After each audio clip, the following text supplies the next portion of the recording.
policy. It's the first thing. Then we're going to talk about policy dynamics. And finally, we'll zoom in on one of the first stages and we'll talk about problem definition. If we get there, we'll see how far I get in this lecture. Starting with the idea of stages of a public policy process. So here we're not discussing if we should have a policy or something like that, or when does it come up. We are talking about if we are going to have a policy, how does it develop? Right. This is very classical stuff. It is classic in policy studies. By classic, I mean old school, to talk about stages of public policy, to think that public policy processes go through certain stages, right? The idea here is that in other sciences, you can observe various processes that have stages, whether it is the aging of a tree, the growth and the aging of a tree, to business cycles or cycles of technological development, or the stages of a certain sickness or something like that, right? Science is quite used to dividing processes into stages and have this sequence-like approach, and they try to also apply this to policy. So the assumption here, the basic assumption, especially of older policy scientists and analysts, is that policies of any kind, whether that's about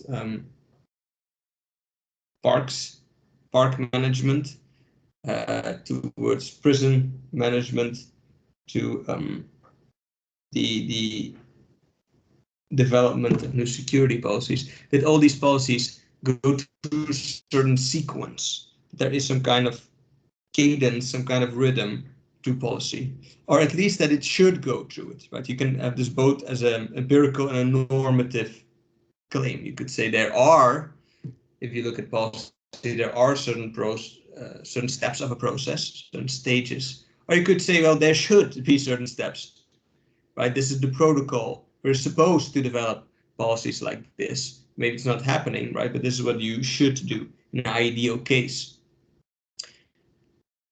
The extent to which you divide policy process into stages can wildly vary, right? You could have a very simple idea of the stage of a policy process, for example, the one I give on the slides. In the most basic sense, you would have 3 steps. You would have problem definition, which is to do with, well, finding the problem and then pointing out what exactly needs to be done here. Then you have a phase of decision, where the options are compared and eventually a choice is made to go with one policy or the other, or 2, if that's the choice. And delivery, which is the actual implementation of the policy and everything that happens after that. That is an example of a staged policy process, right? A very condensed example. This is, I think, the smallest you can go. The next slide, I'm going to show you longer variants of this type of reasoning. Now, why do we do this? It's important to say ahead of time that this approach is very limited. This is not what happens in reality in a large amount of cases. It happens like this, but it is not some kind of law of the universe, right? It applies maybe to half the amount of policies, these kind of policy cycles. So why are we doing this in the first place? Well, I'm going to explain you a bit more what's wrong with it after I've explained you the thing itself, right? Can't criticize something that you don't know yet. Why are we doing this? First of all, because this type of stages, just like any type of simplification, right, helps communication. Even in everyday speech, our words are concepts are condensed meanings of things, right? Words themselves are simplifications. And thus we need simplification to communicate. That's why a diagram helps, or a map, or things like that. And for the same reason, we envision, we frame policy process into stages, because it allows us to talk about it. Allows us to say, well, I think we need to revisit the evaluation stage because the results are very weird, right? And then people understand what you mean by that. Even if that sequence is not exactly as the schematic says it. It allows us to talk about, allows us to describe certain problems with public policy processes. And that's one function of it. It also helps in this class. And we're going to talk about policies later on. And it can also be prescriptive. If you, in some miraculous moment, would have total control over a policy process, you could design it according to these steps, right? You could kind of have it as a roadmap. Or it could indicate, or you could use, for example, to critique, say, yeah, there's not enough participation in this policy process because in this and this step we're missing that, etc. So it can be used like that too. Now, enough introduction, let's talk about these stages. I'm first going to show you some different variants of these stages, so you get an idea of how people write about it. And then I'm going to show you a more final diagram where we're going to talk a little bit about those different stages. The literature I had on this, by the way, is very old, because the newer literature says, don't do it. You say, stages are so from the past. We don't think in stages anymore. We think in dynamics and processes and blah, blah, blah. So if we go back to all the literature, you can see like this one, you know. This is how the 90s looked like, kids, right? Geographical figures and the color blue. That was the 90s. If you compare them, don't pay attention to the colors for now. I'll get back to the colors later. One book by Mr. Mack from 71 has a fairly simple policy process. He says there's 5 steps, 5 stages. First, we have problem recognition. When we recognize there is a problem, you never guess that. Then we have the formulation of alternatives. We're going to say, okay, there's a problem. What can we do about it? This, or that. Then the administration will make a decision on one of them. Then we get to the effectuation, which means the implementation of something, right? Making it effective, making it real. You're going to actually do it. And then there is a stage after that, where you have room for correction of that. 5 steps. Later on, you can see that this science of stages of policy grows, right? With Jenkins, who is, I think, the most famous of these 3 authors, he says there's 7 steps. He says there's a step of initiation, again, when you see a problem, information, where you try to learn about the problem, consideration, this is where you compare options and you set out criteria. Then there's decision, implementation, evaluation, and termination, because public policies also end, or sometimes they do end, and that in itself has a policy side to it, right? There's different ways of ending programs. They could, for example, if you look at Salinas de Gortari's elimination of pensions, or elimination of the pension system, he did it in a way smart, very smart, that smart politically speaking, that the people who already had it would keep it, so they wouldn't be angry. And the people who would not have it would be 2 years old, so they didn't know either, right? But you, and by the time you become aware that you were screwed in the year 95, you will. Salinas is long living in Switzerland, so you don't know that, right? That was his exit plan from that policy. So termination also is a step on its own.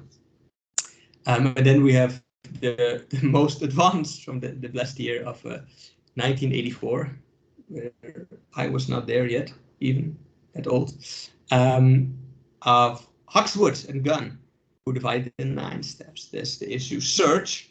There's the issue filtration, which means that you're going to select what part of a problem you will address.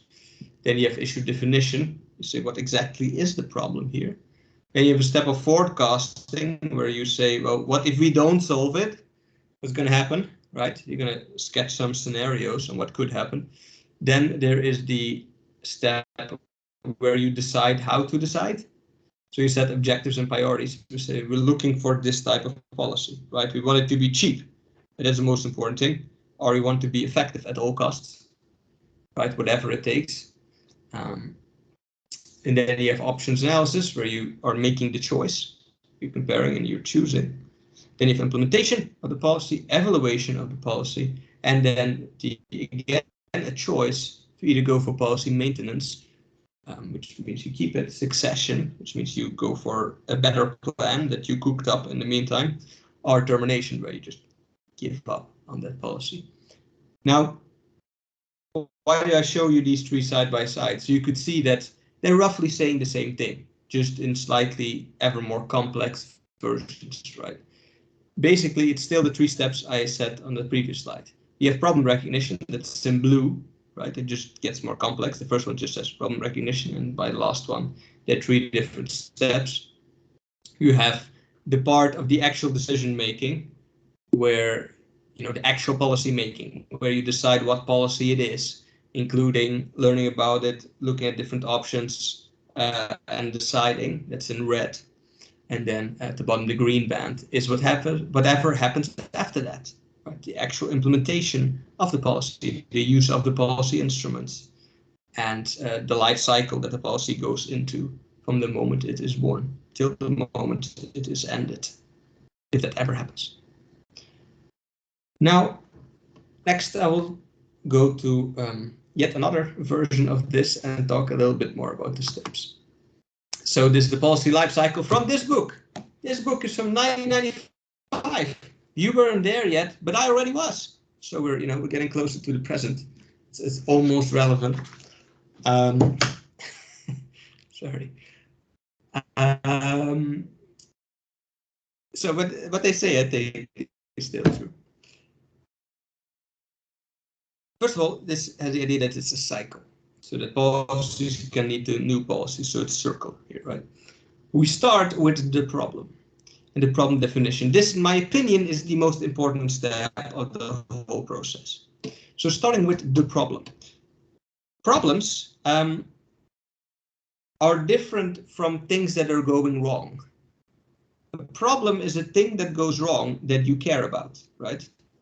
When somebody, I don't know, spills water over you and you say, oh, it's no problem, that doesn't mean that it didn't happen. It just means that you don't think we should do something about it, or you're not angry, right? So not everything that is wrong in society, not every suffering is necessarily a problem. The problem is when we discover something to be a problem, right? That depends, we're going to get to it at the end, but that depends a lot on power. For example, the classic example is how London, the city of London in the United Kingdom, got public sanitation. So sewers and things like that, and water. There was a long time that there was no public sanitation. The rich people just had their own kind of system, and the poor had nothing. They had a well somewhere that they had to go to. And that was like that for hundreds of years, because London is an old city, and nobody cared. Well, the poor cared, because they didn't have water, but nobody with power cared. Until the poor got sick, and that sickness started spreading across the city. So then they came to the Queen, they were like, Queen, we must get water for the poor people. The Queen was like, why should we do that? Do they need water these days, these spoiled brats? Oh, because they're getting sick, we're getting sick. Oh Lord, we should do something, right? And that's how poor people got water. Not because they needed water, but because, people suddenly noticed it because of an epidemic, that people might need water. And that's how London got sanitation. So a problem needs to be constructed, so to speak, right? Now for the cycle, let's use a problem that I'm trying to construct. I probably have told you about this once, but my newest research is about loan fraud. It's about people who want a loan, but they can or don't want to do it via a bank, or they're approached by someone on the street or online. They take out the loan, they pay a deposit, and then that person disappears, and now they lost their money. This is common. I would estimate about 1% of people, which is 10,000s, 100,000s of people in Monterrey, suffers from this, or very excessive high rates that you don't really understand when you take out the loan. Anyway, that's what I'm looking at, right? So it's the first step, me and my team pointing out that this is a problem that always existed, you just never saw it. Then step 2, the most important step of all of these steps, in my view, is problem definition. So there is a problem, but now we're going to look at what is the problem. There's many ways you could look at a problem, right? For example, in this case of loans, you could say, well, the problem is that people don't know better. So it's an information problem. Or you could say the problem is that that the police doesn't deal with these type of crimes. Or the problem is that they don't have access to, this would be the neoliberal definition. The problem is that they don't have access to cheap enough loans. That's why they go to a legal market. That's why they get screwed. It's their fault. And what we should do for them is have deregulation of financial sector, right? There's many ways to look at that problem. And in defining what exactly is the problem here, you decide the rest of the process, basically, in my view. I'm going to elaborate on this at the end of my lecture. I'm going to have a section just about this. So that's that step. Let's say you decide that it is an information problem. In this case, people don't have the skills to recognize that this loaner is fake, and they need to understand better how to avoid these shady people. Then you get to identifying responses. Here you're going to look at what you could do. So you will, that could be brainstorming, right? Policymakers just think about it. It could be the researcher, that's me, giving you options. It could be that you look, okay, so what does Mexico City do about this? Or what do they do in London about this, right? You look at other counties and see what they do. So you come up with options. This is typical. You might think that in policy, they start with just one option, but it's rarely the case. They usually come with, like, typically, I don't know why, but typically 3 different plans that they present them to policymakers, and then they choose from that. Then you have the stage of evaluation of options. This is where you will decide what matters to you. So effectiveness, cost, speed, equity, political feasibility, things like that. You say, okay, these are the criteria, and then you're going to try to operationalize those. So you're going to, for example, you could model a policy. How that is done is very complex, but you could try to calculate, okay, this plan will cost us so much, this plan will cost so much, this plan will cost us so much. And forecast it and maybe do some opinion polling. And then at some point it's time to decide, or maybe that time never comes and the process ends here. That happens very often. But if you make it to decision step here, somebody with power will say that, right? It could be what the people suggested earlier on in the process, could be just some different, because his wife told him that one is better. And he's like, all right. Right, or like Amlo's son, who's like, this one, daddy. Is all right, we'll do that. Because it's a selection step, which hopefully has something to do with the previous steps. Then there's quite a big gap. There's a big gap between when a policy is chosen and between when it actually happens, right? Because the leader, governor, for example, is going to announce it then, and blah, blah, blah. But then a whole bunch of things need to happen, right, in the implementation phase. You need to physically organize this. Usually this comes with offices.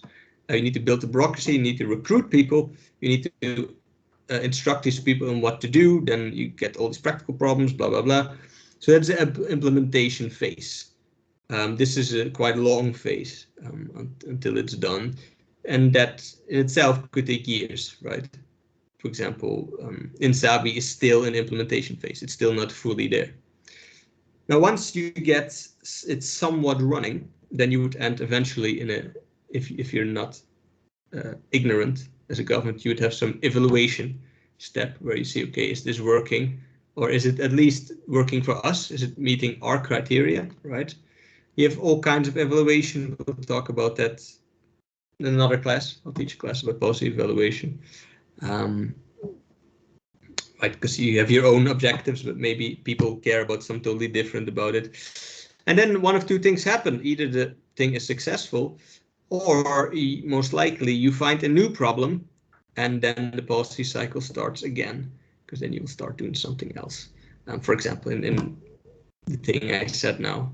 So you have an information campaign, or you try to go after the cyber criminals. You find it, and now you figure out that there's this huge network of cybercrime in Monterey, and now your police department needs to start dealing with that problem, which starts a new policy cycle. Is this somewhat clear? Yes, pretty clear. Of course, you're also smart. I'm boring you with these simplistic things, right? So let's get to the more critical notes, Ms. Sophia, about the limitations of this type of approach. There's two big limitations to this, depending a bit on the context. The first one is that this process thinking, or best this stage thinking, assumes that policymaking is a top-down process. It means that you have a power center, let's say a ministry of something, of health, and that they control every step in this, and that they can internally go in their own offices, go through this cycle. That is very often not the case, because there's so many other things to take into account. A lot of policy happens through governance, happens to multiple agencies, right, that need to coordinate, or you could have decisions made on different stages, on different, sorry, not stages, that's confusing language here, on different scales. Federal government might have a certain idea about it, but then the implementation on state level goes totally different with that. What example was I going to think of? Well, health is the easy one, right?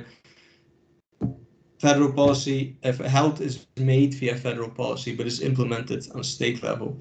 So there you have different policy processes that happen at the same time. They might conflict. You also have outside forces that can intervene. For example, you might have, as happened, for example, with migration, right? The 4T, in typical fashion, had a very humanist migration agenda to basically open borders more and receive more people. This was the plan. Then Trump said, if you don't close the borders, I'm going to raise taxes to 25% on imports, which would be disastrous for Mexico. Then Mexico got in a panic, and maybe a bit too fast, decided to just give in and do the opposite, and very hard enforcement of the borders, which then went through its own cycle, right? And actually, in retrospect, wasn't that bad, and in some ways, but that's maybe for another time. But this is an outside force that just interfered with this process. This was never the plan. They just skipped from problem straight to this is the solution. All right, we'll do it.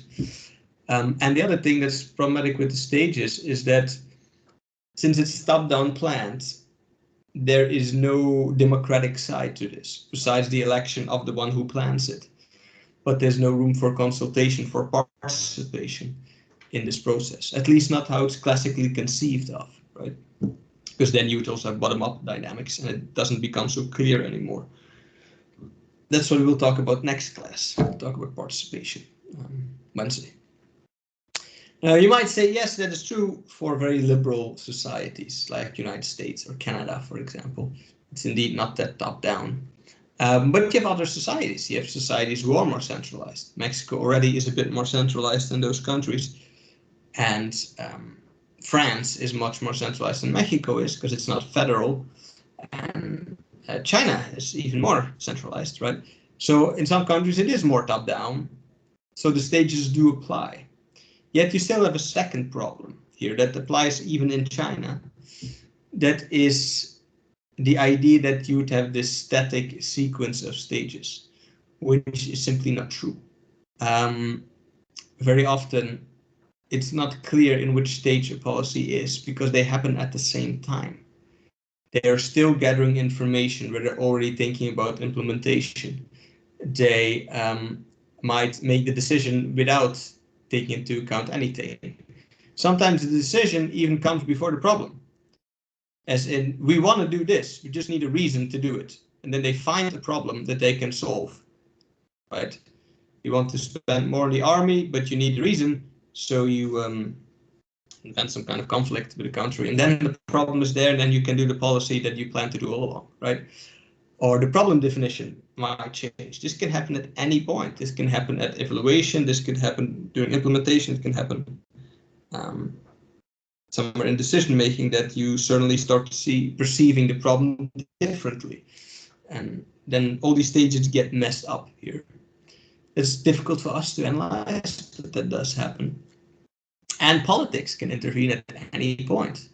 You could lose elections, and then your new airport, for example, it doesn't happen, right? Although it was far in the implementation stage, you just go back, and another alternative is coined.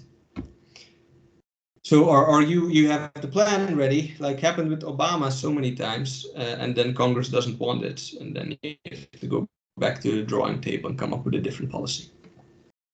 All right, so from those limits, we'll go straight into the next one, unless you have questions. Do you have questions about these stages? Mr. Diego, Mariana, Sophia?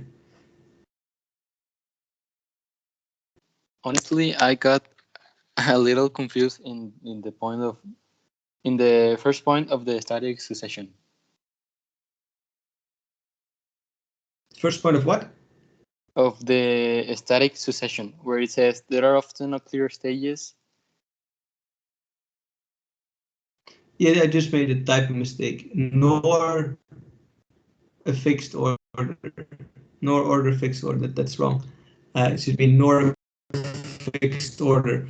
So what I mean by that, these stages do not necessarily happen in succession, but they, although policy usually goes through these steps, they often happen at the same time. So it's not a linear process, if that makes sense. Like you can skip steps, or earlier steps might, like the problem definition one, this can change. So for example, with COVID, this changed so many times, the problem definition. Initially, it was not the problem. It was not going to be that bad. Then it was more about containing it, and it was more about globalization and how people travel, etc. Then it became about testing and measuring it, right?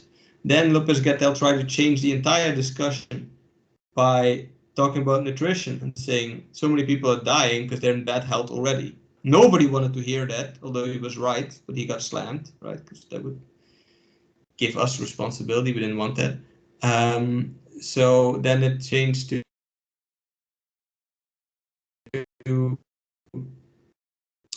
right? And so every time that framing changes, everything else changes too, because the evaluation changes, because you start seeing now, yeah, but we're trying to do the wrong thing, etc., etc., etc. Also, it's not one process can also lead to multiple policies, for example, instead of just one. Does that make more sense or not? Yeah, it's great. Thank you. Okay. Oh, thank you. Let's talk a bit about policy dynamics. So it is more dynamic than I just explained, right? That's the point we're getting to. Now, when you start talking about dynamics, you get in very unpleasant territory of system dynamics and chaos theory and equations and feedback loops and all kind of nasty things that you could read more about if you wanted. I could give you literature and you could get a headache by thinking about this. I dabbled a little bit into this field of dynamics, and I'm going to try to summarize it for you and just explain you some of the things that are happening. Now, what are we talking about when we say dynamics? Well, instead of seeing it as the policy process as stages that have a kind of endpoint, you could see policy or certain policy field, let's take security, as a system. What that means is that you have various processes that are going on, but they keep going. It's not that once you get to delivery that the process ends. No, delivery brings back a whole lot of information. Delivery comes with evaluation. Delivery comes with unforeseen costs. Delivery comes now with clients that you need to deal with, or constituents, or people you killed if it's security, right? So these processes kind of keep going, and you don't need to fund something once, right? You need to refund it in the future. And so policies are more alive and kind of keep going. They don't end at some point. And within such a process, there are all kind of dynamics happening. You have internal dynamics that have to do, internal means inside the government. So change of staff, for example, a new director who doesn't like the old policy.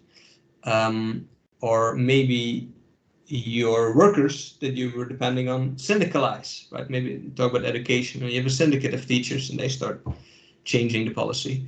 Those are internal dynamics. You have external dynamics. These are things like hurricanes or a global pandemic or elections or things that just happen. And thus policies, especially in the implementation step, are in kind of eternal readjustment.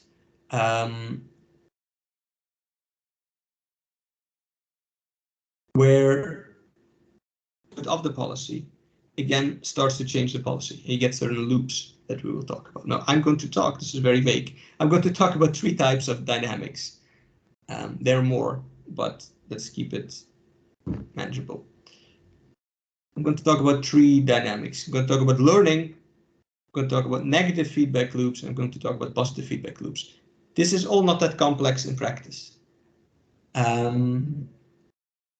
So one of the processes that happens, one of the dynamics, that happens within the policy process, or could happen, is learning in a dynamic way. Learning is already part of the stages model at the beginning when you do information gathering, right? And you like to literally learn about it by reading books and publications about it, right? That's one type of learning. But you also have dynamic learning that comes out of the implementation.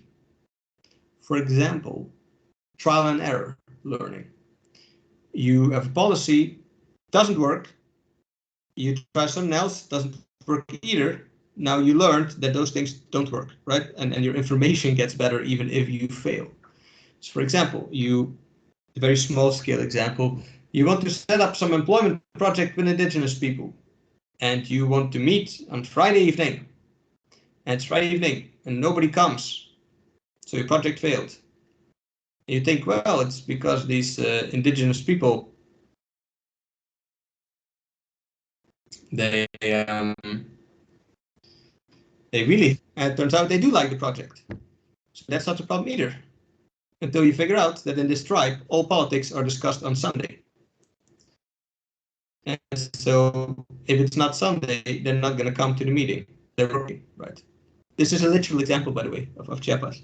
People who try to do something, and it took them a long time to figure out that if they didn't plan the meeting on that day, nobody would ever come, even if they really liked it, because this was their kind of holy cycle of how the week should go, and you couldn't break it.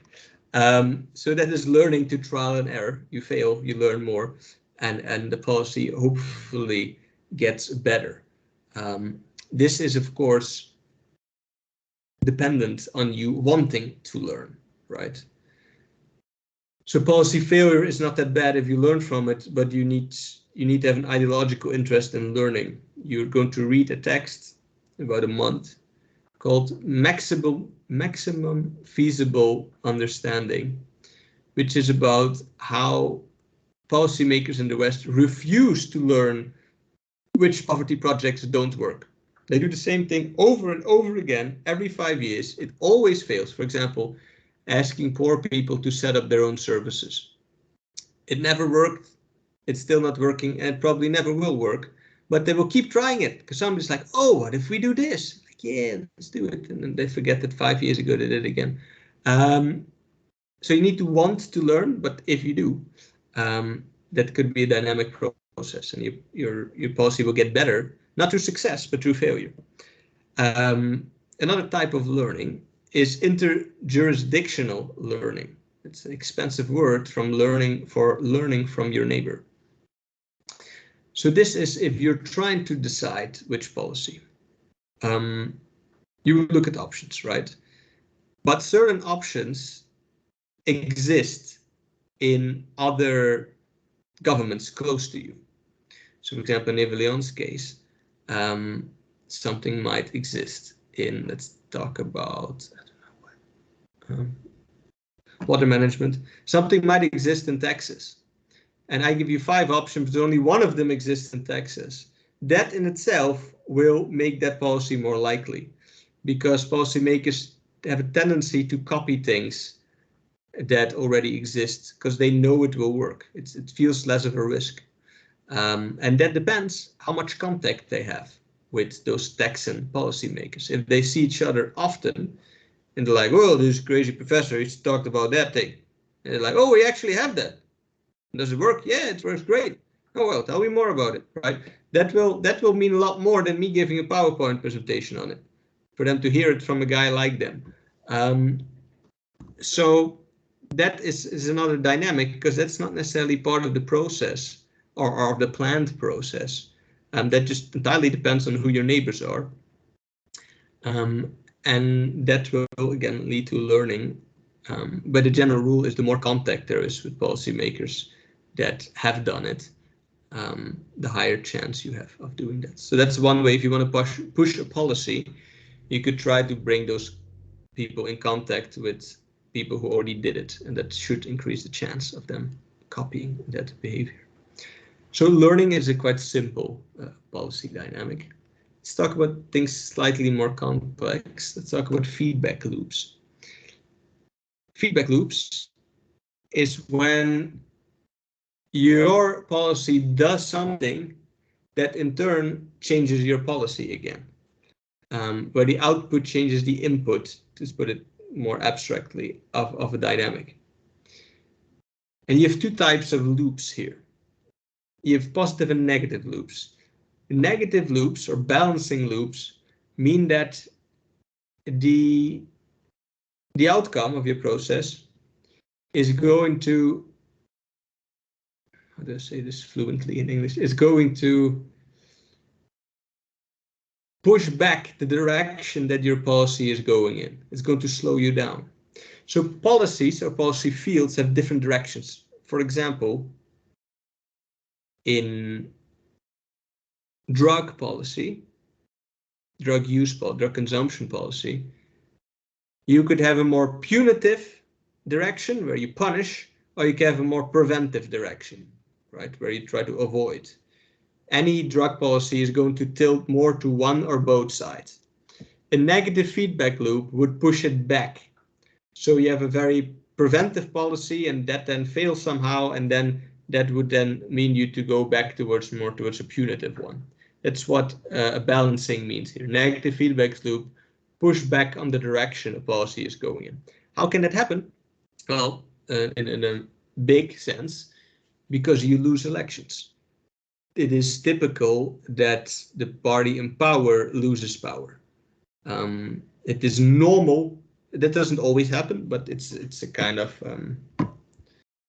I say that it's a regularity that governments lose midterms, or don't lose them, but lose a little bit of power. That happened in Mexico now. That always happened under every midterm ever, since you had multiple candidates. And that again impacts the policy process, right? Maybe policies were not that good, therefore you get now less support, and then you try to do it a different way, because you think, oh, people don't like what we did. You cannot know that, right? You cannot know if it was because of your policy that they didn't vote for you. But every policymaker will kind of interpret it from their point of view and think, oh, maybe what I did wasn't that good, and you're going to go in a slightly different direction. Another negative feedback loop will be that you overdo things. For example, if we have a social program, which example should I use here? Let's say it's loans. Let's say it's something like Infonavit, where you do loans to people. And you start very lax. That means that you have little rules. Somebody says, hey, I want a loan. Okay, when are you going to pay it back? Oh, one day. Arita, I'll pay it back. And like, okay, Arita, sounds good. And then everybody starts taking loans, But soon some businessmen will figure out a way to cheat the system, and I know, reinvest these loans or make some Ponzi scheme out of them, or take him out under false names or something like that. And it gets out of hand. There's a lot of abuse. Then people start gossiping about this. The media will make it bigger than it is, as they always do. And that will lead to less funding, either because of electoral reasons, like you will get less funding, or simply because the abuse starts costing you, right? The fraud starts costing you, you have less budget. And now you need to do the opposite. Now you need to go very strict, which was never your plan in the first place. But you were too not strict, which then led to a problem, and you couldn't be relaxed about it anymore. And now you end up in the opposite corner, right? So in this case, you should have been stricter since the start, and then you could have had it that way for a longer time. Well, if you went too loose on it, that then backfired on you, and now you have no more money, and now you need to be very hard on people. It's a negative feedback dynamic that is not something you plan for necessarily. Does this make sense? Or not? Just to be Yes. clear, is it like a change of plans? Like you were supposed to do something and then you go backwards? That's it, Well, right? you go backwards on your plan. It doesn't mean that your policy gets worse, maybe gets better because of a negative feedback loop, right? Because negative doesn't mean bad, but what you're doing has to change. That's what a negative feedback loop does. It Okay, forces you to change course. Okay, you have to do a readjustment. Yes. Mm-hmm. Okay, excellent. Thanks. On the other hand, a positive feedback loop does the opposite. It confirms the direction that you're going in. It speeds up the system. It makes it do more of what it already does. So a positive feedback loop develops the policy and the policy direction that you're going in. So the policy itself has effects that reinforce the policy. The most clear of these effects, the most obvious one, is momentum. Momentum means different things in different contexts, but in a policy sense, momentum means that when you are making progress with a policy, and it could be early in the process, right? But things are moving forward. You seem successful. People might start supporting it. And with every person that supports it, makes it a little bit more likely that the next person is going to join you too.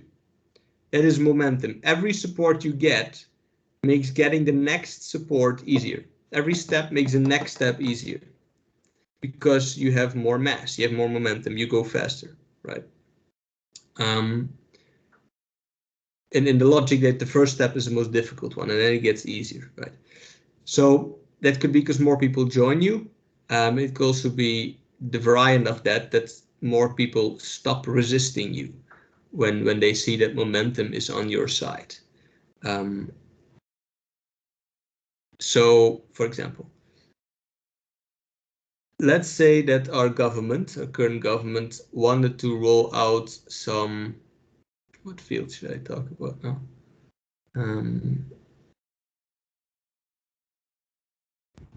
Some security policy, but that didn't work because a lot of state governments were against, right? Initially they were like, no, we won't have it. Why? Because it's you doing it. And then they formed the Federalist Alliance and they just go against you, right? And some people will at the start be with you. At the beginning, the government parties, then there will be some traitors in that coalition who think, this is nonsense. This should just accept federal help. But then you have elections at some point. And after the elections, half the people in this federal alliance are gone. They're gone to prison or to forgottenhood. Now, the pressure on these remaining 5 states is a lot higher than it was a month ago, right? Because suddenly their alliance is smaller. So it becomes very tempting for one of them to break and to say, okay, I'm going to also adopt this policy because we're not going to win this. And I don't want to be like those guys and lose my next elections, right? So the policy gains momentum, and at the end, all your resistance crumbles. And with every crumble, it becomes easier to keep going. So that is momentum. The more successful a policy seems early on, or the higher chance it's going to happen, the more people will get out of the way of things. And that's why it's important for policymakers, and you will see this, that good presidents, good as in skilled, will try to get a lot of things done at the beginning. They will try to get momentum. They'll try to go very fast in their first 100 days. So a lot of people start getting the idea that, okay, if I don't join them now, I'm going to miss the boat. I'm going to be forgotten. So I'm going to get on board with whatever they're doing, right? And that puts even more pressure on other people that are not on board yet. You also see this with, for example, vaccines. Maybe that's the best example. The beginning, when they said, oh, we should do vaccines, if you'd have polled people, I think half of them would said, no, I don't know about these vaccines. They're going to make me, Bill Gates is going to infiltrate my blood and I'm going to be controlled by the Illuminati. So I don't want this. My mother-in-law was like, no, the World Health Organization is trying to kill all people. They'll never get me, never. And then when it gets closer and you start seeing more people vaccinate, two things happen. One, you see they don't instantly die, right? And two, you start getting scared of missing out because they're going out and you're still in the house. You're like, yeah, but hey, what about me, right? I also want to go out. And, if they're all going to the church meeting and I'm not there, then maybe I won't get reelected as secretary. So I need to get vaccinated. I can join these church meetings again if you're an old person, right? So you start scared that you're missing out. So you're also going to get vaccinated. Now your sister is like, oh, my sister got vaccinated. Now maybe I should do it too. And so the more people get vaccinated, the more people will try to get vaccinated. That's momentum building of a thing. You slowly overcome fear, and you have the fear of missing out that replaces it, etc. You understand? Another positive feedback loop is path dependency. Path dependency we talked about last time, so I'm not going to give many examples of path dependency. Means that the policy that you're doing, usually because it involves some significant investment, makes it harder to do anything else later on. If you build hydraulic dams, you're probably going to use them, right? Unless you're idiotic. But once you did that, that comes with very high cost, not just of money, but also of destroying the environment and moving villages and buying up land and all of that. Even if your successor thought it was a stupid idea to do, there's a whole lot of pressure on him to keep going with that plan, right? Because it's already there. So that's path dependency. You lock yourself in and it becomes hard to get out of this. Not impossible. Our government broke with a lot of path dependencies, but at a significant cost. And the last thing, which I find very interesting, is policy sequencing. This means that either if you talk about policies as a whole, or if we talk about steps within them, it means that if you do things in the right order, those things will unlock new options. So if you do one policy, let's say you have a problem, you have 3 different options. One of them seems impossible, right? So you do one of the other 2, and the effect of one of those other 2 is that it opens up your 3rd option. So policies can unlock other policies or parts of it. In a simple example would be trust building, for example. You want to do something to cooperate, let's say, between 2 different police forces. It completely doesn't work because they don't trust each other. So you're going to do a different type of policy where they also need to cooperate on something else that will establish trust between them. Now you can start building leadership. If you can achieve leadership, you can start coordination, right? And each step unlocks options that didn't exist earlier.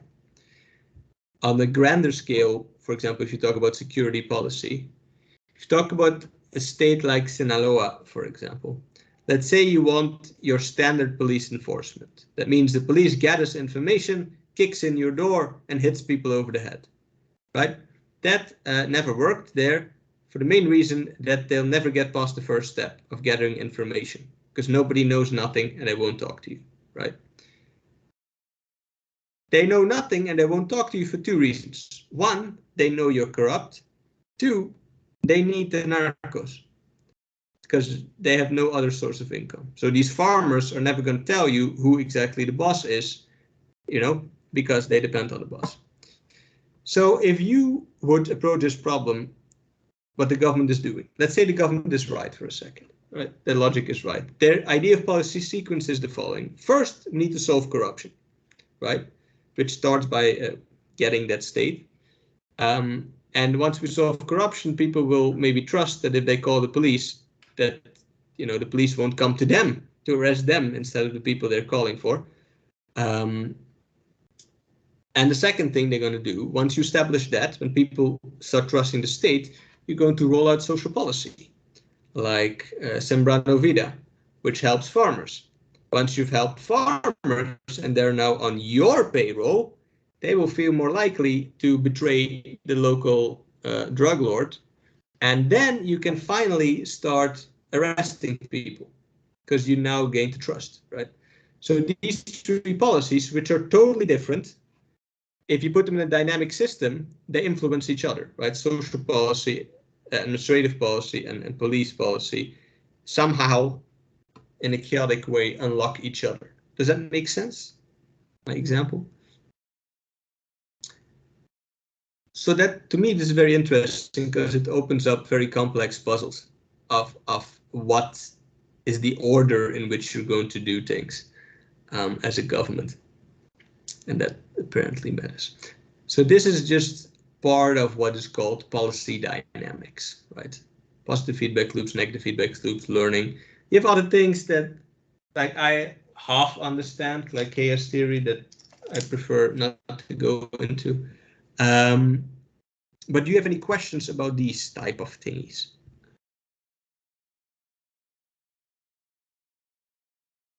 Yeah, I have a question. In the part of momentum, does it plays an important role, the social communication of the government and the people around the policy, or it's like separate? Well, for momentum to work, you need to be able to show it. You need to be able to show that people support you. So the communication plays a role in that. If you appear on stage with like 5 other people from different agencies, that sends out the signal that apparently you have support, right? If you can show opinion polling that says that people like your plan, that will increase your support. So yes, the marketing of the government can play a big role in that initial part of it.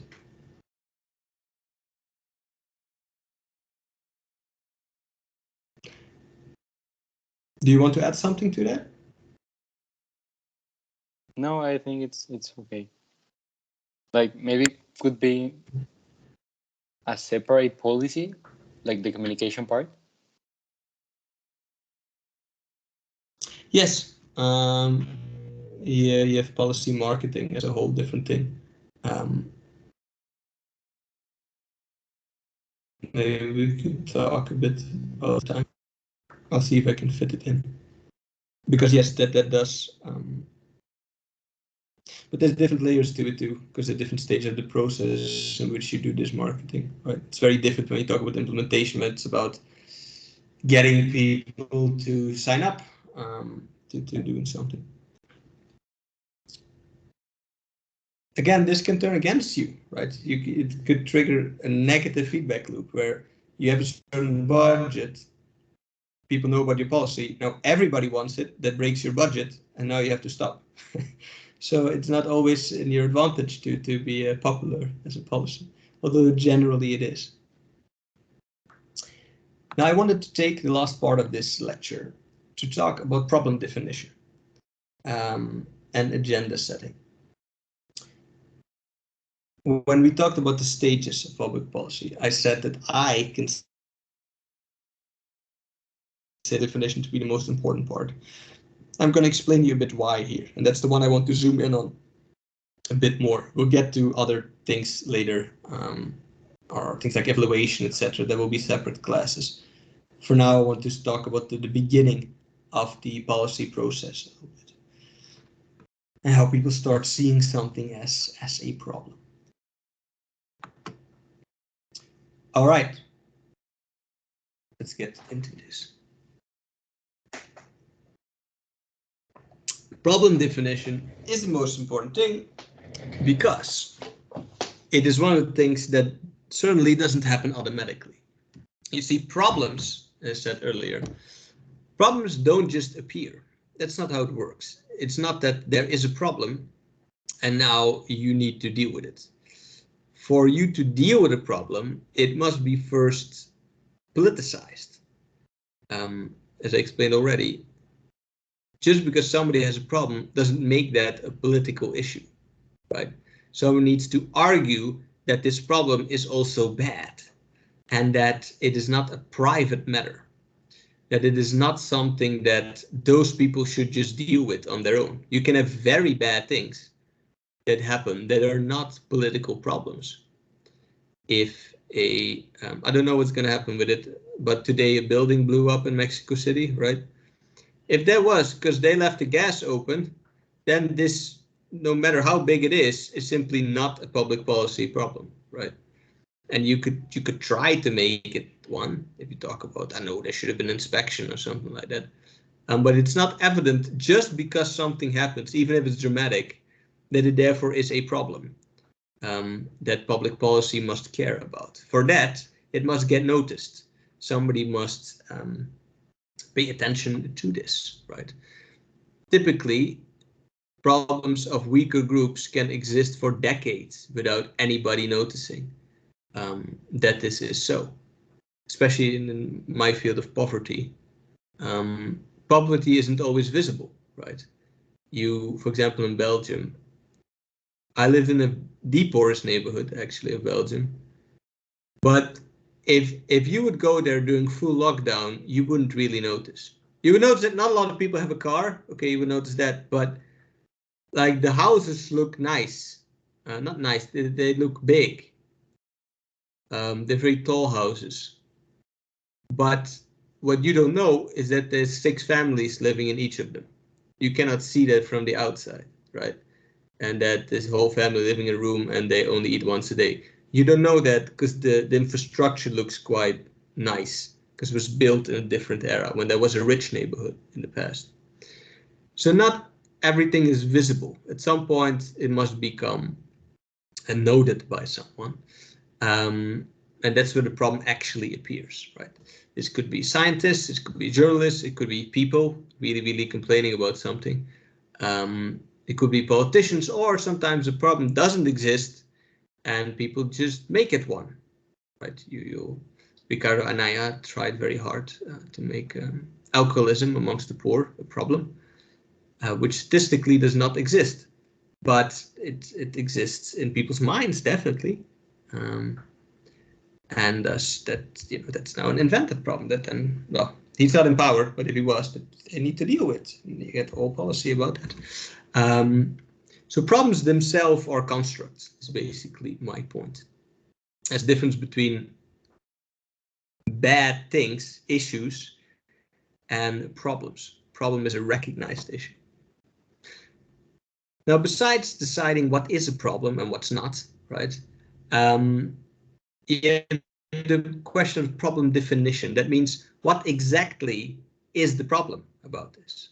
Okay, we see there's things going wrong, but why are they going wrong? This question is enormously influential, and this is like 50% of the whole process, in my opinion, in deciding what's going to happen. Because there is a direct link between your understanding of a problem and your thoughts about the solutions of that problem, right? If you think that COVID or mortality rates of COVID have to do with infrastructure, you're going to focus more about building new hospitals. If you perceive it as a matter of, how you say, comorbidity, the fact that people have high blood pressure and such and are fat, then you're going to approach from a different angle, right? So this is very, very steering towards what eventually will become the solution. Now, when it comes to social problems, ones I'm most interested in, right? There's all kind of different approaches one could have to. And this is a whole literature on its own. You have the field of social problems, my field, evolved throughout time. Right? You would have at the beginning, you would have, for example, a pathology approach to problems. That means that these people are, I don't know, homeless, angry, addicted,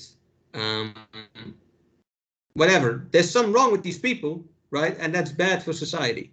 So the problem is that these people are basically starting trouble, right? And they might be starting trouble because they're homeless, but that's not the problem.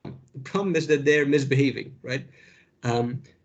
So the problem is that society is sick, and it's sick because one element of it is malfunctioning. And these people need to do a better job, damn it, at it. That's the original kind of approach to social problems, where it comes on the table as a kind of an annoyance to the elite, that these people, they always have problems. Then you have other approaches. You have a more constructivist approach, where you talk about there's way more than these, right? We can talk about it another time if you want to. Where the problem, where you would say the problem is whatever we define as a problem. So, for example, drugs are a problem because they're illegal. If they were not illegal, then, you know, the people doing drugs would also not be criminals, right? So the question is more, why is it illegal than why do people do these drugs? That's a more labeling approach, where you just talk about it matters a lot how you assign people things. Then you have more structural approaches, which talk about how the problem has to do with how society is organized, and there's deeper things at work here. We need to change other policies, etc. For example, to show you how things matter. This book, it's a very famous book. It's called The Culture of Poverty, 5 Mexican Families by Oscar Lewis. Have you heard of this?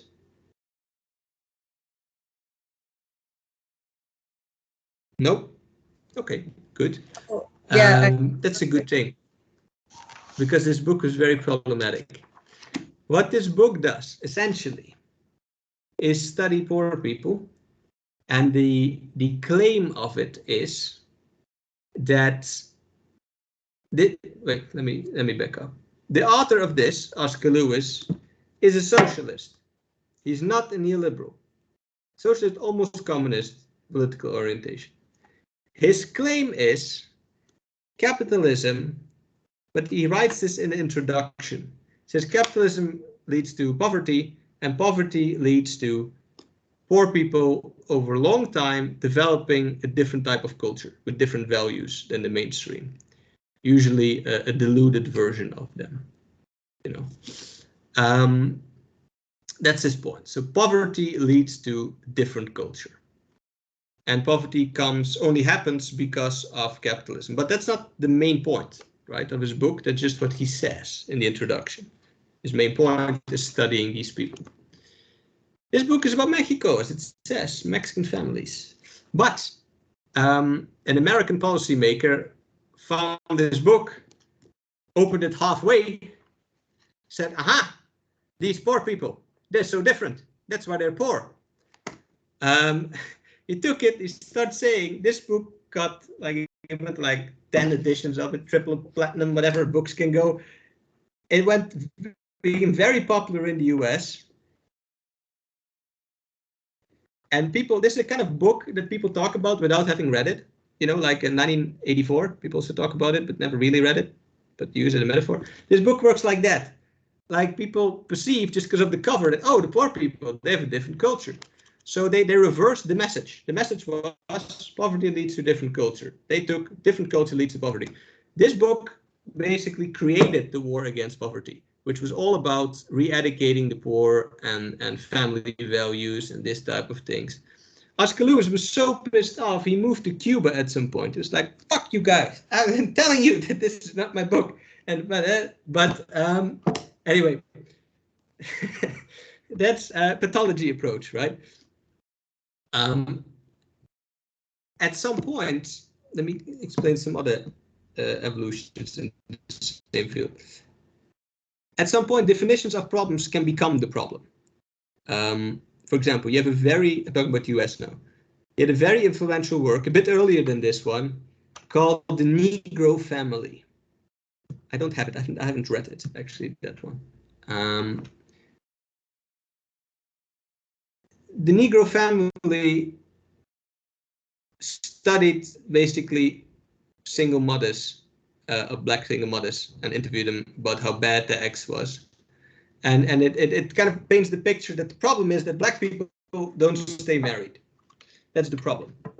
And they showed with statistics that they have a slightly higher divorce rate than in white people. And that leads to broken families, and that leads to poverty and drug dealing and these kind of things. Which is partly true, right? The thing is that this book, again, this was written directly for a certain, I don't know for which, but for a certain government agency. So this became almost directly policy, where they defined that the main problem of black people was that daddy ain't shit. That's the problem, right? That isn't good. That's the problem. Black men are irresponsible, over-sexualized, and they're not really men. That's the problem. This, although there's some core of truth in it, created a whole bunch of stereotypes about black people that in turn also led to, for example, harder law enforcement and all kind of other problems that came and actually pushed black people backwards more. As a reaction to that came this book, which is one of my favorite books of all time, Against the Poor by Herbert Gans. This came out in '95, a lot later. Gans is from the labeling perspective, and he says, look, you've stigmatized poor people black people so much that like nobody wants to help them. Conservative. But since you cannot really enact that, right? You cannot force people to stay married to public policy, unless maybe some Islamic state, but that's not really right. You're never going to solve the problem you set out, so you're never going to help them. So poor people never get help. So things get progressively worse, right? There's the war against the poor, this war of stigmatization. You keep talking them down, these stereotypes get bigger and bigger and bigger, to the point that they can get nothing done anymore. And then everything fails. And then after this, you got the structural perspective, which I am part of, which analyzes why are people actually poor, right? And what does that relate to the economy? And I'm going to explain you that another day. But these are different problem definitions that lead to very different policies. Oh, that was sorry for the big detour into poverty literature. But that leads to very different dealings with it. Sorry? What was the name of the first book? The 5 panelists? Or the first book is, it doesn't, the order of the title can change, but it's The Culture of Poverty. It's called 5 Families, the Mexican Case Studies in the Culture of Poverty, but most people call this book The Culture of Poverty by Oscar Lewis. And he wrote 3 books like this. He wrote this one, The Family Sanchez, and he wrote La Vida, which is the best one of the 3. So I was told.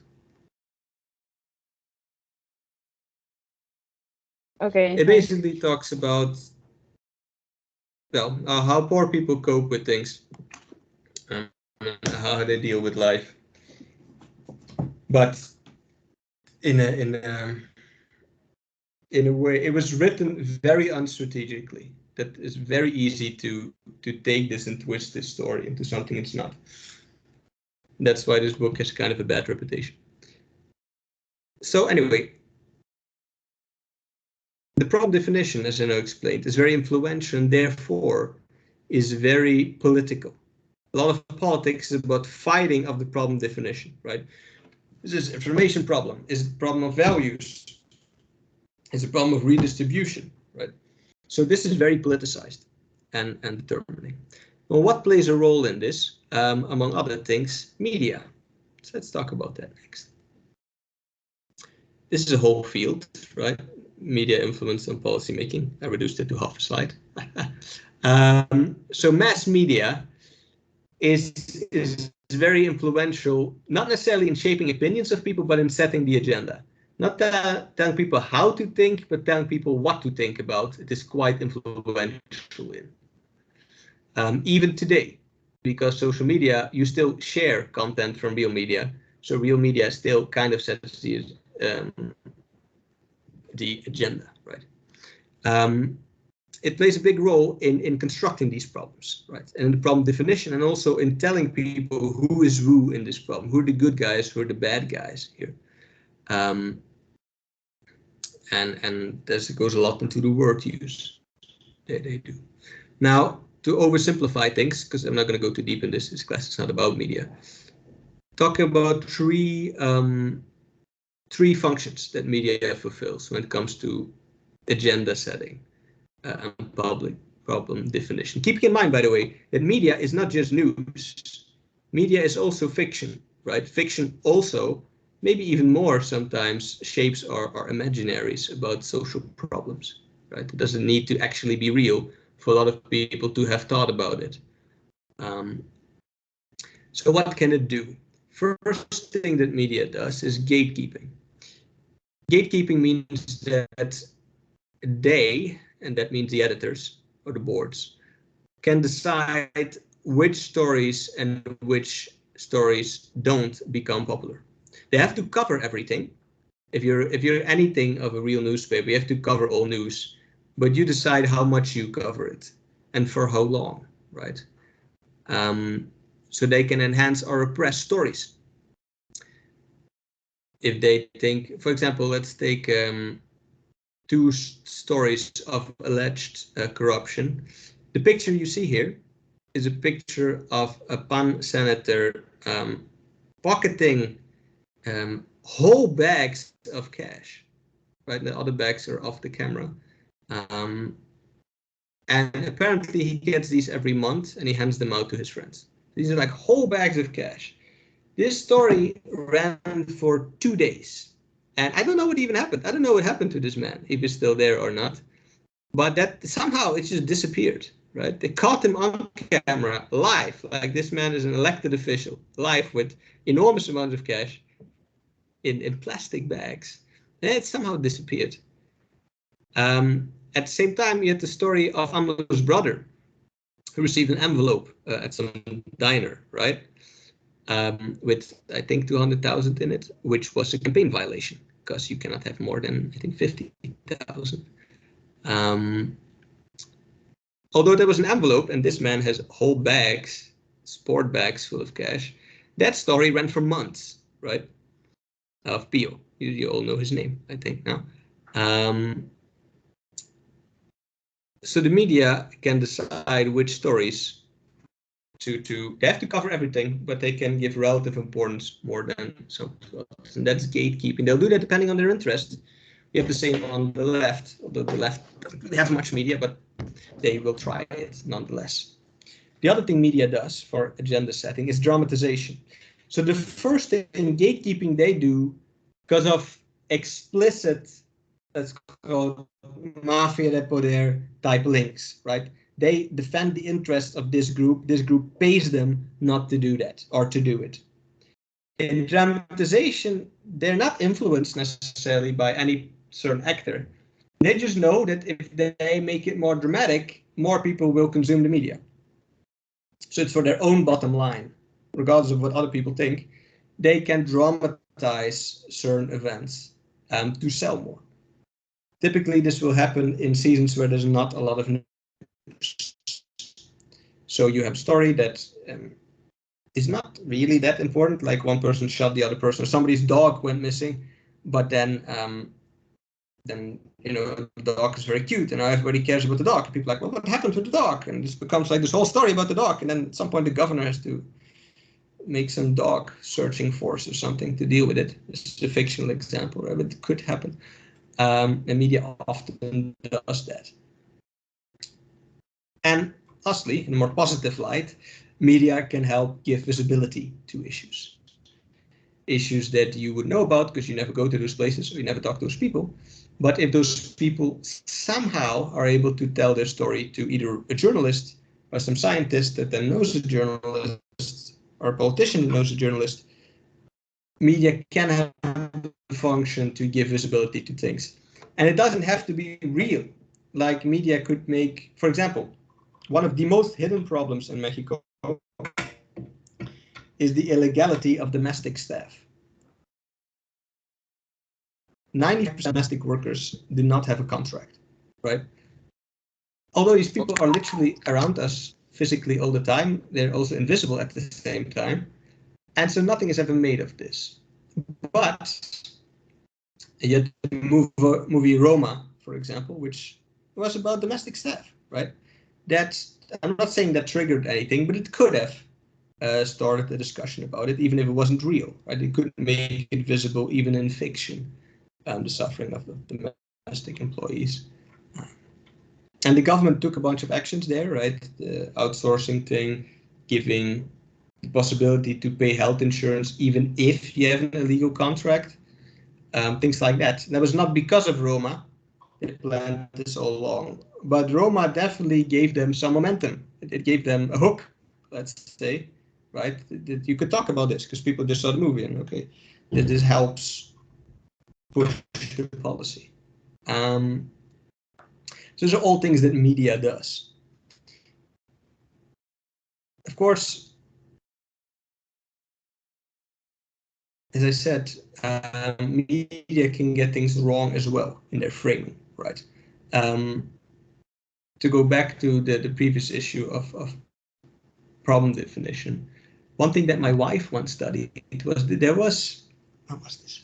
I'm going to say 3 years ago, but maybe it's 4 years ago. There was a high school shooting in Monterrey that you probably remember that happened, right? And the immediate question was a question of problem definition. It was why, what went wrong? And somebody said to a reporter that it was because the people online were in some kind of Facebook group that told them to do it. And they were playing some game and somebody dared them to do it. And the media took that over. But it wasn't true. This did not happen. Police report afterwards says this was not the reason the shooting happened. But then international media, Reuters and such, took over this local, there's some local stupid newspaper, but they took that over.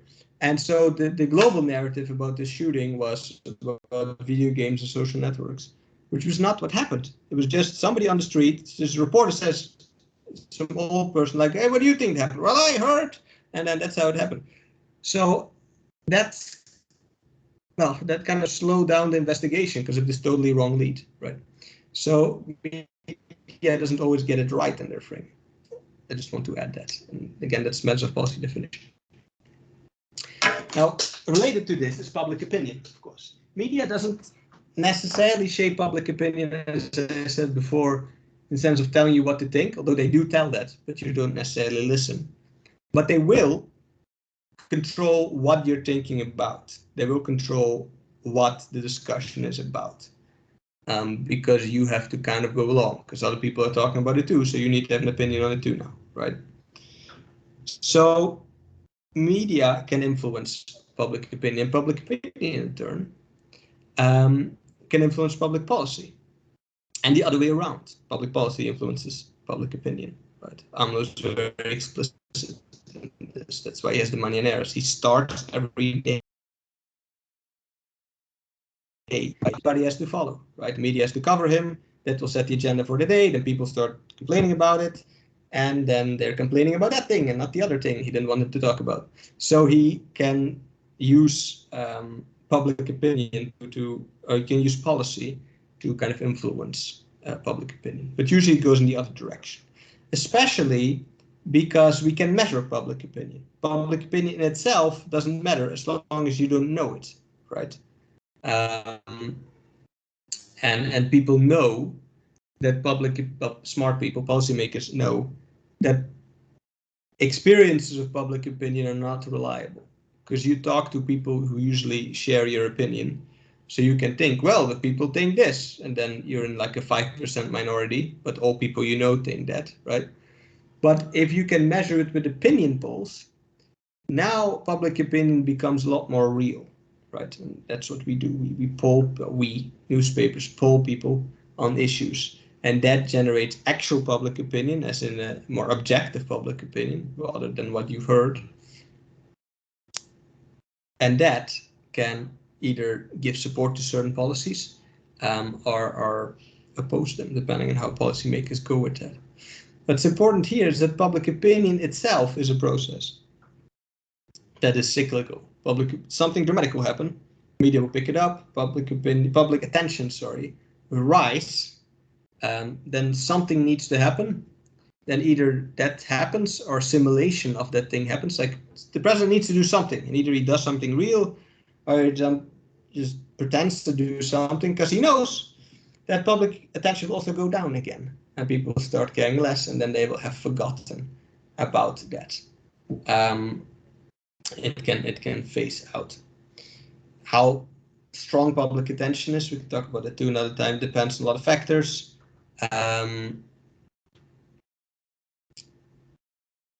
But mainly depends on the issue itself, how interesting it is to people who keep their attention longer than others. Right? So that's media and public opinion, which all feeds into the last point, agenda setting. Where is it? Okay. Agenda setting is a whole topic of its own, and if you want to, we can dedicate more time to it. And you probably talked about in other classes, but in bird's eye view, very fast, because we don't have much time. In theory, in liberal democracy, everybody can contribute to setting the agenda. And the system should be designed to be open to take a lot of opinions. Still, agenda setting, even in an open system, is still competitive, because the agenda only has so much space, right? And thus you still need to compete with other interests. But agenda setting can come from the public at large, via opinion poll, and can come via activists, people who speak up about a certain issue that want you to pay attention to the butterflies, for example. It can come via media, where the media itself decides, okay, we are going to over-dramatize this thing. Right? And they decide it, not necessarily because they meet in their own secret WhatsApp group, but one does it, the other copies it, and then they kind of, as a herd, go in a certain direction.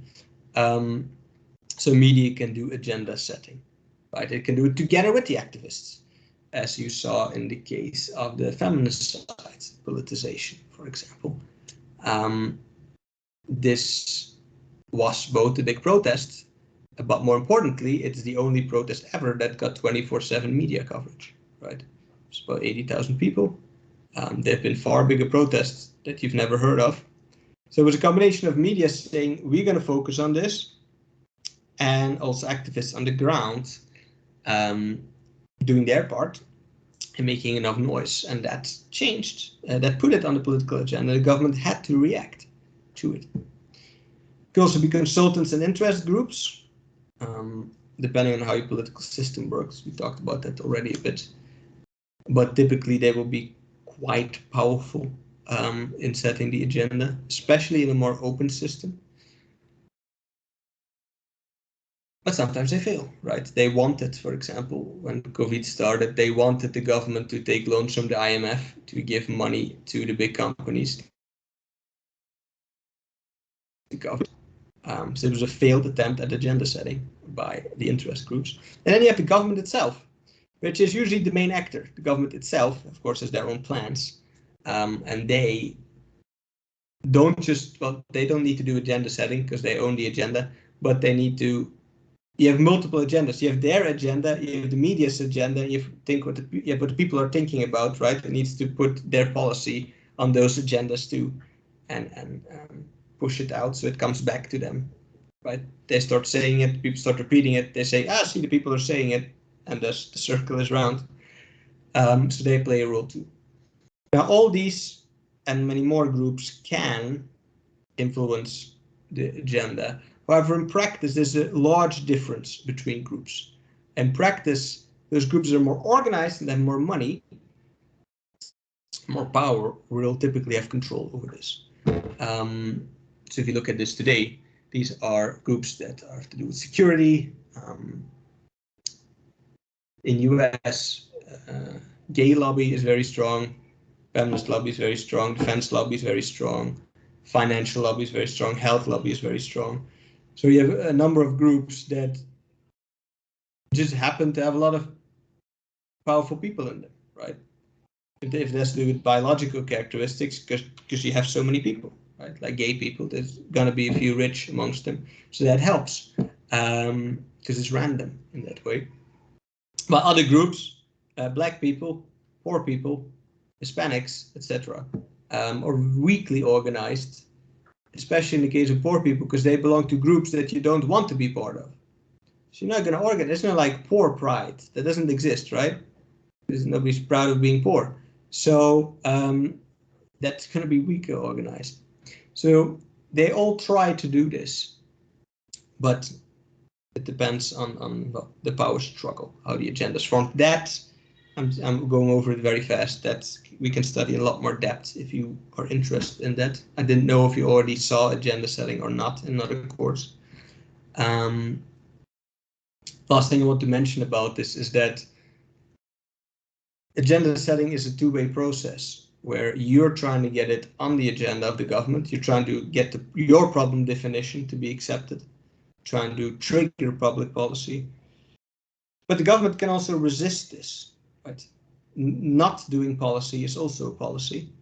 And there's two main techniques for doing this, besides ignoring you. But ignoring you normally doesn't work if you have media on your side, etc. One of them is to stigmatize the people who are doing the agenda setting, right? So people are trying to advocate for something and you're like, yeah, but you cheated on your wife. And they're like, what? And they're like, everybody wants to know about his wife, etc. And there's another child and drama. And then this leader, he sinks and he goes away. Or you could just stigmatize the group, saying these people need help. Well, that's because they're lazy people, right? They're drunks or something like that. Or like in the case of the billionaires asking for more money, the government just start attacking them and saying, yeah, no, you guys need to pay more taxes, and that's the real problem. Don't ask us money, blah, blah, blah, blah, blah. So that they kind of destroyed the credibility of the demand with their own base, with the gyros, and so that they were rid of the pressure. Or you could co-opt leaders. If you can't beat them, you want them to join you, not join them, but have them join you. Right? You say, well, dear feminists, that sounds all very interesting. How about we fund you and we make you, dear anarchistic leader, spokesperson for a new government program? And then this girl's going to be very proud and she's going to forget what she was doing and now she works in government, right? That was the typical pre-way of doing things. You just absorb their leader. And then the problem is not solved, of course not, but it's out of sight. Or you could target the symbolic nature of the issue. You could do simulation, where you say, oh, we're going to create a new agency for it. And then you either never do, or that agency means nothing. But in the moment, it's a new policy. So the heat is off you, right? Next year, they remember again that you didn't do it by simulating solutions, or by symbolic reassurance, saying, yes, I understand. This sounds very horrible. Something should be done. Yes. Good remark. Yes. But you don't actually do something. or by symbolically co-opting the movement, like you start. Well, I'm a little bit of a gay myself, and you know it's a joke, but you start you start using their symbols in a different way, right? You kind of twist what it's about. Governments often do that, and that's a way to also get rid of problems. So that's the game of agenda setting, right? And that, to make my full story short, to me, if you get back to the circle, is the step that kind of decides like 50% of what happens afterwards. All right, I'm done talking. We have 2 more minutes. Do you have questions or angry feedback?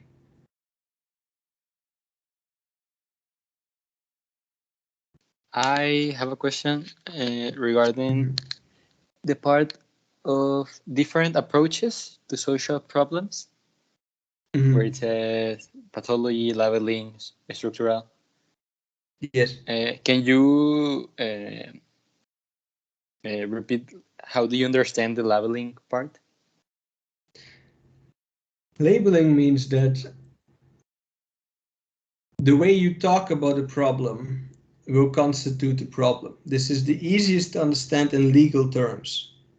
A crime is something that breaks the law. That's a crime. Crime is not a bad thing, it's something that breaks the law. So what's a crime depends on the law, not on the criminal, right? So labeling theory is basically an early version of constructivism or deconstructivism, where you start seeing how society talks about certain issues and start connecting them to that issue. And you start asking questions, but is this really the problem? Or is there another problem? So it's the more reflexive approach to social problems. That is incomplete, of course, because you can only explain so much through that. But historically, this was a correction of a lot of other discourses.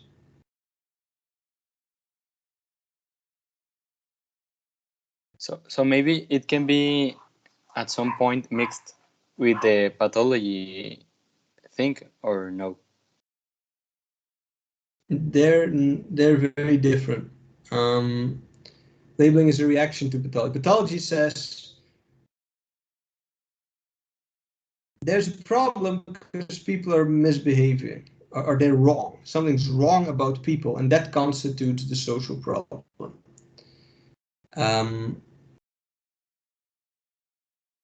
That leads to blaming the victim, right?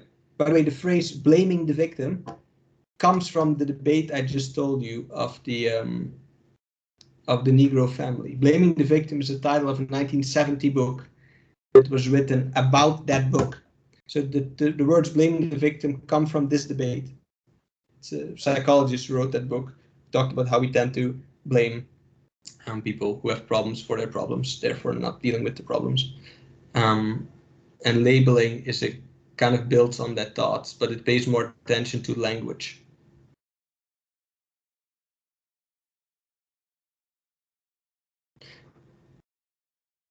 I can recommend you various titles that talk about approaches to social problems. There's like 9 or so different paradigms and how they evolve over time, if you want to. But that's sociology, so I didn't want to go too deep into that.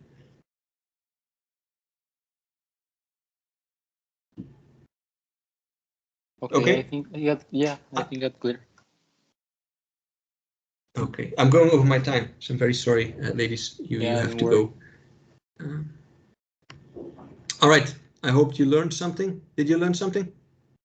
Yes, I did actually. Yes.